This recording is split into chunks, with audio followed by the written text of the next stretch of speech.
Hi, I'm Rich Angstadt, President and Founder of Angstadt Arms. In this video, I'm going to show you how to field strip your MDP-9. Remember, when working with firearms, the 4 basic safety rules always apply. To get started, I'm going to ensure the firearm is unloaded. There's no magazine in the mag well. I'm going to lock the charging handle to the rear, and I'm going to visually and physically inspect that there's no round in the chamber. I can now safely let the charging handle go forward. To break apart the 2 halves, you want to press on the pins, the rear takedown and front pivot, and pull them from the right side. Might have to use a punch if they get stuck. This will separate the gun into the 2 halves, and for the purposes of this video, I'm going to set the lower to the side. Looking at the upper receiver, the first thing we want to do is pull the bolt carrier assembly completely out of it, and so to do that, I'm going to press on the rear of the assembly. That will allow me to push it down slightly and break free of the upper receiver. I can now simply pull it from the rear of the upper. To break down the bolt further, I want to grab the bolt by the head and turn clockwise. And you might find that it gets a little stuck and it takes a little bit of force, but once you hear it, that little click, it'll start moving freely, and then if you continue to turn it, it'll come all the way off. One trick, if that does get stuck for you, I'll put this back on and show you. Lock that. If you simply find that you can't remove it, it's a good idea to grab a cloth just to protect the bolt, and then you can grab a pair of pliers. And if you do this, you don't have to worry about it marring.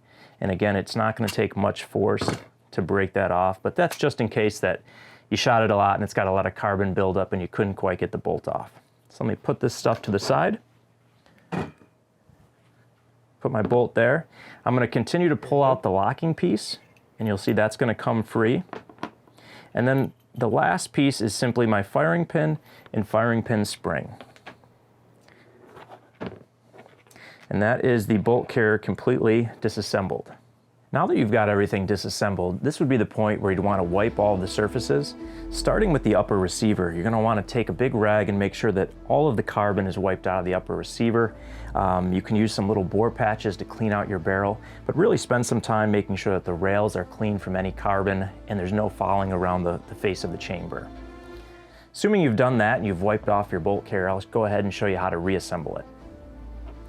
Starting with your firing pin and spring, you're going to apply some light oil to both of them and simply drop those back into the carrier. You'll then take your locking piece and drop that in and turn it 45 degrees counterclockwise, and that will lock it in place, but not completely. You can then take your bolt, slide it over your locking piece, and turn counterclockwise until you hear and feel that click. At this point, your bolt carrier is completely reassembled. To show you where you're going to want to oil it, I'll use this punch to demonstrate. You're going to want to start by dropping 1 drop of oil on both rollers. Then apply a little bit on the locking piece and along the area of the carrier where the rail is going to ride. And again, you're going to want to do this to both left and right side. Then put a single drop at the front of your extractor, let that drip down, and then apply a generous amount of oil on your guide rod and spring. At that point, your bolt carrier assembly is fully oiled. You can put that down, and then if you've done a lot of shooting and it's extra dirty and you spend a lot of time cleaning it, it's a smart idea to put a drop of oil behind the ejector and it'll drip down to the spring. In the lower receiver, your oiling points are going to be similar to a regular AR-15, where you're going to want to pay special attention to the trigger and hammer spring, as well as the disconnector spring, the safety, and then of course your front and rear takedown pins.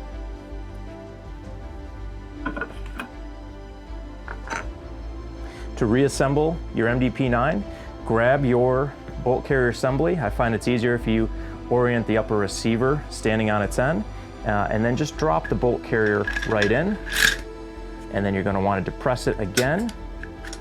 And once it's locked into place, you can see that in the rear of the upper receiver. You can go ahead and charge it just to confirm everything should be contained within the upper.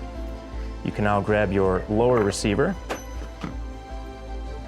and go ahead and mate the 2 halves together, pressing in your pins, and now it's completely reassembled. You'd want to, of course, do a function check with it, make sure everything is working it the way it should, but you should be all set at this point.